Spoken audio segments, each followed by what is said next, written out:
Today on Rappler, the Philippines expands its territory, adding Benham Rise, an underwater plateau off Aurora Province.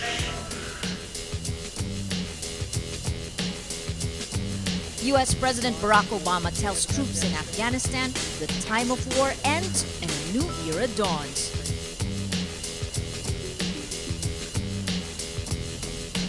And Nobel laureate Aung San Suu Kyi backs down, takes the controversial oath of office as a member of Myanmar's parliament.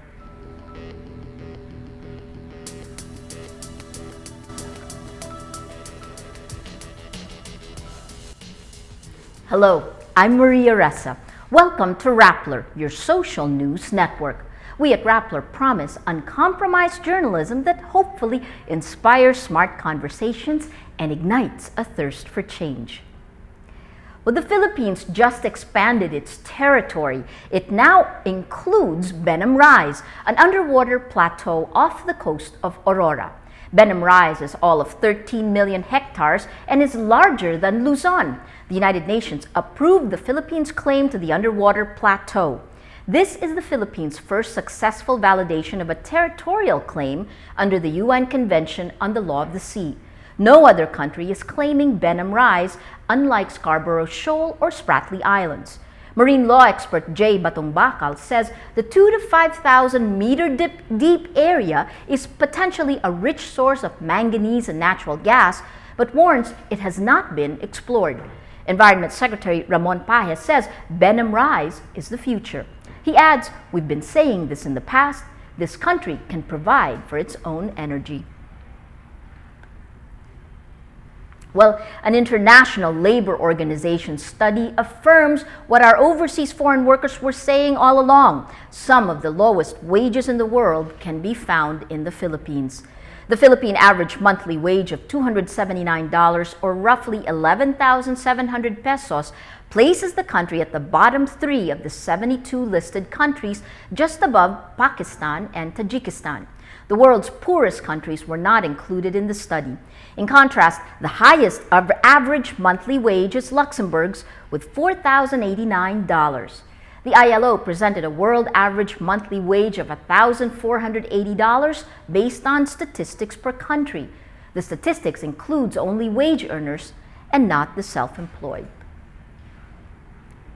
President Barack Obama marked the anniversary of Osama bin Laden's death by slipping into Afghanistan and telling the U.S. troops there a time of war is ending for the United States. This time of war began in Afghanistan, and this is where it will end. With faith in each other and our eyes fixed on the future, let us finish the work at hand and forge a just and lasting peace. Yet here, in the pre-dawn darkness of Afghanistan, we can see the light of a new day on the horizon. Earlier, Obama promised to wind down costly and unpopular wars in Iraq and Afghanistan. His visit comes just 4 days before 2 big campaign rallies kick off his re-election bid. Obama pledged support for Afghanistan for 10 years after the withdrawal of the last American soldiers at the end of 2014, an attempt to end U.S. involvement responsibly.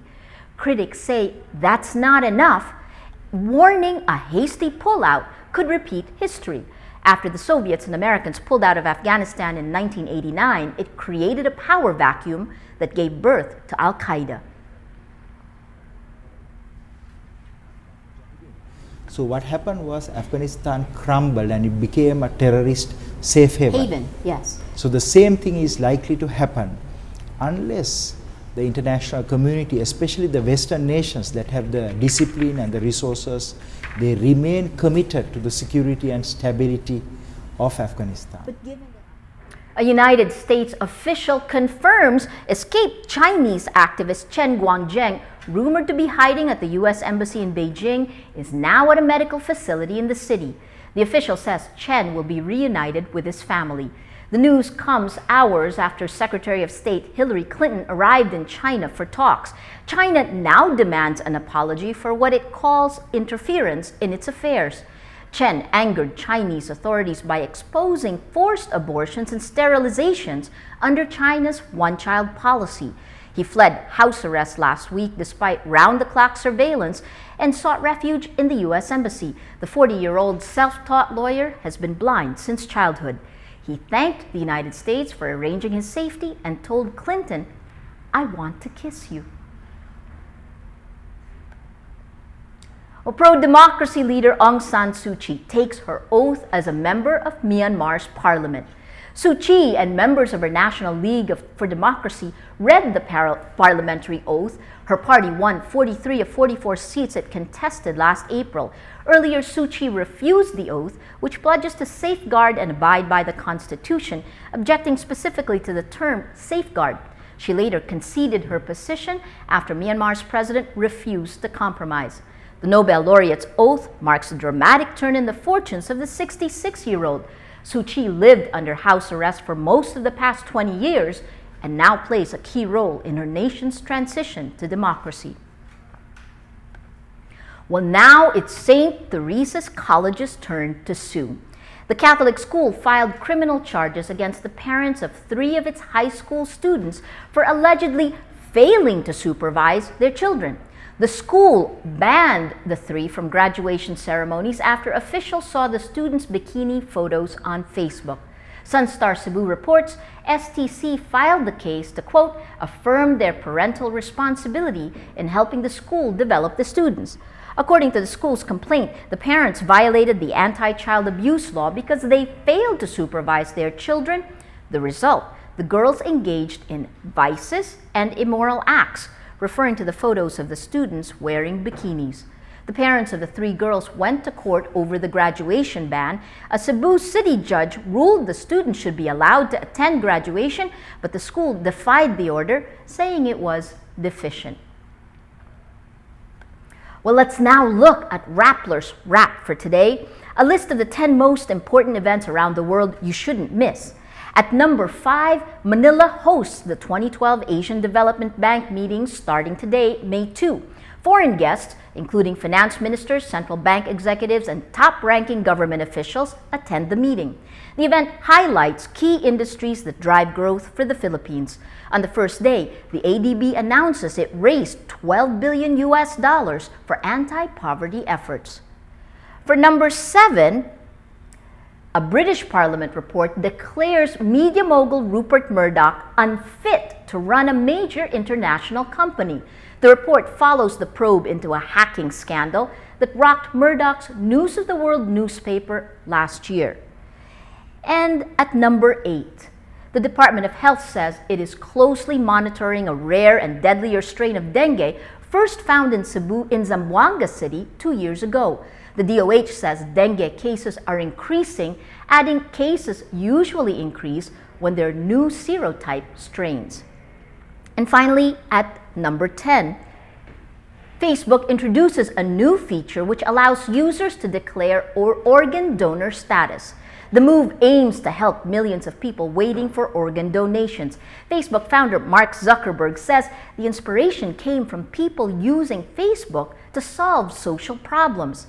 The feature is not yet available in the Philippines.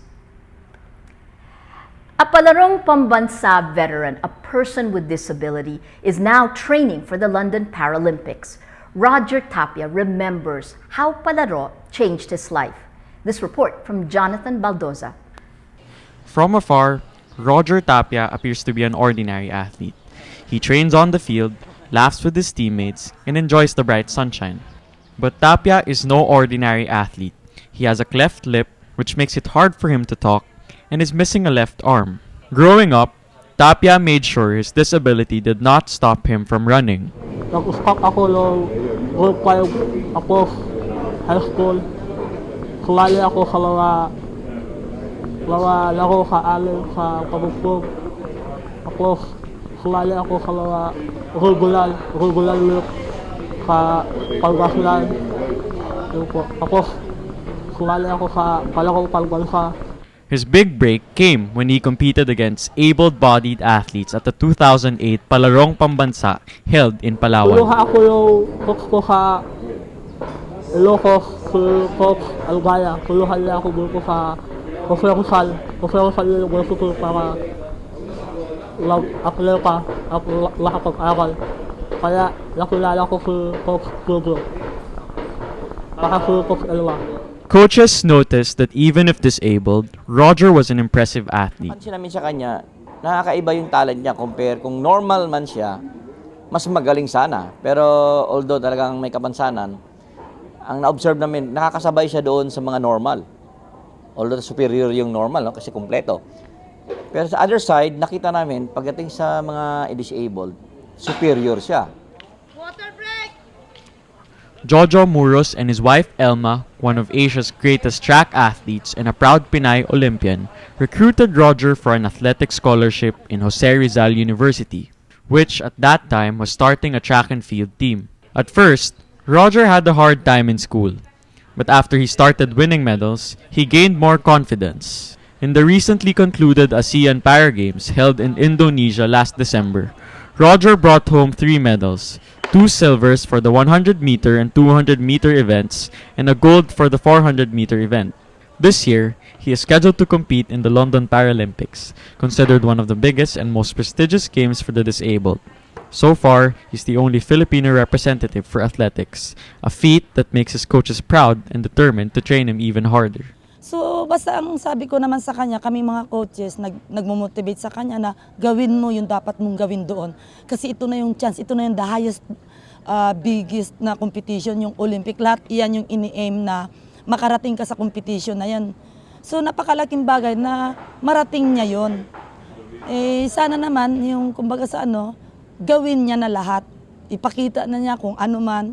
Dahil hindi mo naman pwedeng atrasan, kaya nga nagpa-qualify ka, ngayon na na-qualify ka, gawin mo na kung hindi mo maka-break ng record. At least yung experience na makita mo na lumaban ka sa pare-pareho yung katangian, ipakita mo yung galing mo. Kayang-kaya ng Pinoy yan. Jonathan Baldoza, Rappler, Manila. Well, that's Rappler's Newscast for today, Wednesday, May 2, 2012.